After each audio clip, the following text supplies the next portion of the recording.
Hello, everybody. Harambe here, checking in after 9 weeks of fantasy foosball.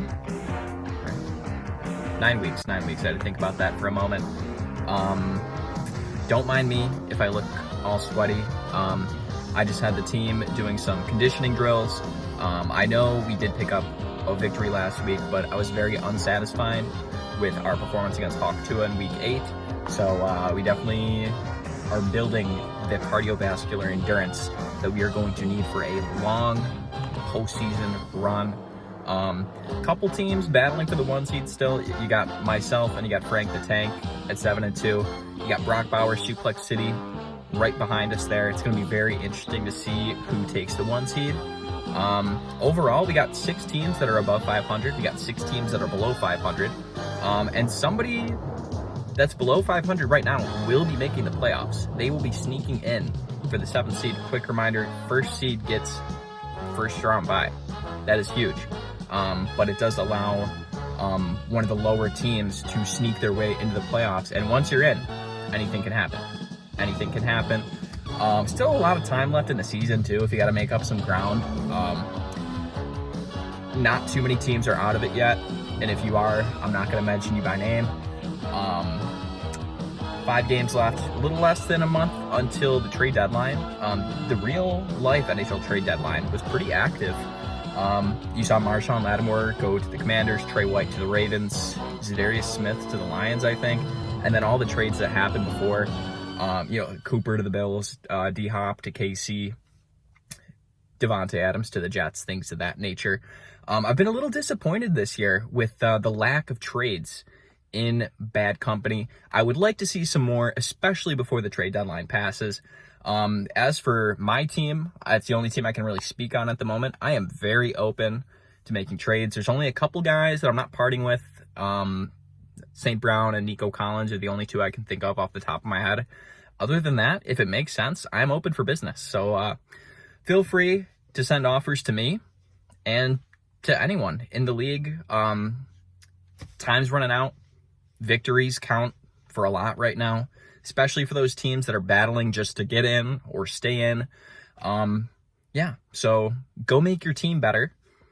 Good luck to everybody this week, except for Jerry, of course. I don't know who's going to be in the primetime game. If Jerry's in it, picking against Jerry, naturally. Excuse me. That's about all I got. I'm playing Hunter this week, usually a great matchup. Until next time, back to you in the studio. Okay, here we go. Number 12. Got that dog in him. Luke lost and he's back in last in the rankings. Let's not waste our time here. Number 11. Poppy's prized possession. Brophy lost again. He's back to being a dumpster fire. CeeDee Lamb is injured, and while his season isn't entirely over just yet, this team isn't going anywhere. Sorry, Poppy. Number 10. The Process. Our reigning, defending, undisputed champion Ryan moves up 2 spots after ending his 5-game losing streak by defeating Hunter. Garrett Thrilson had a big game, including maybe the catch of the year. Now 3-6, Ryan is showing he has a pulse. Number 9. Beans 445. Beans comes in at number 9 in the rankings after picking up a surprising victory over Quantum Cheeseburger. Lamar Jackson led the way with 28.9 points and continues to make his case for NFL MVP. Now 3-6 on the year, Beans ain't done yet. Number 8. Hawk Tua. Drew stays in the 8th spot as he narrowly won his 3rd game in a row in the game of the week over Brophy thanks to Cade Otton's 21 points on Monday Night Football. Now 4-5, Hawk Tua is all of a sudden tied for the last playoff spot. Number 7. Quantum Cheeseburger Farewell Tour. Jerry really dropped the ball this week and suffered an extremely embarrassing loss in a can't-lose game against Beans. The offense barely put up 100 points as well, thanks to Ty Conklin only having 0.7 points, and A.J. Brown going back on the injury report with a knee injury. Losing him again would be a major blow for the brand. Number 6. Brad's and Kamish's daddy, Hunter, drops 3 spots in the rankings after an embarrassing loss to a Process team that was ranked 12th coming into the week. Drake London got hurt, and if this team didn't have Saquon, I think they'd be worse than Luke. anyways, still likely to make the playoffs.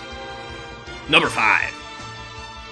River Riley. Riley's team took down number 1 ranked When Legends Rise to move up 1 spot in the rankings. Devon Jackie Achan karate kicked his way into the end zone twice. Kaya! Now 5-4 on the season, Riley's getting closer to punching his ticket to his 2nd straight Bad Company playoffs. Number 4. When Legends Rise. Frank saw his winning streak come to an end this week at the hands of Riley and drops 3 spots in the rankings. Kyle Pitts only had 2 points this week after putting up 25 against me last week because why not? Of course. Still 6-3 on the year. My dad's team is still in the driver's seat for the playoffs. Number 3. Barack Bauer, Suplex City. Brad got back on track by defeating my team, so he moves up 2 spots in the rankings. Things were close until his Geno and JSN stack got a long touchdown late in the game for Seattle. Good for you. Let's move on. Number 2. Harambe Revenge Tour. Oliver stays in the 2 spot in the rankings after his team overcame their fear of cupcakes and defeated Luke.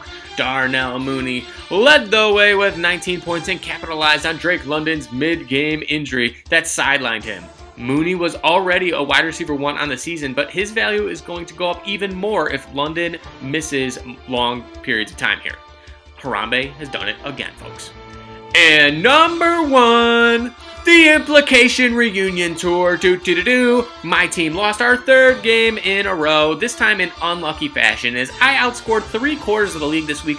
But guess what? I'm not going to dwell on it. We're 4-5 on the season. Not great, but probably better than anybody else would be if they had to go the first 9 weeks of the season without their first-round pick. So, yeah, now I'm getting McCaffrey back, and you are all in big, big trouble.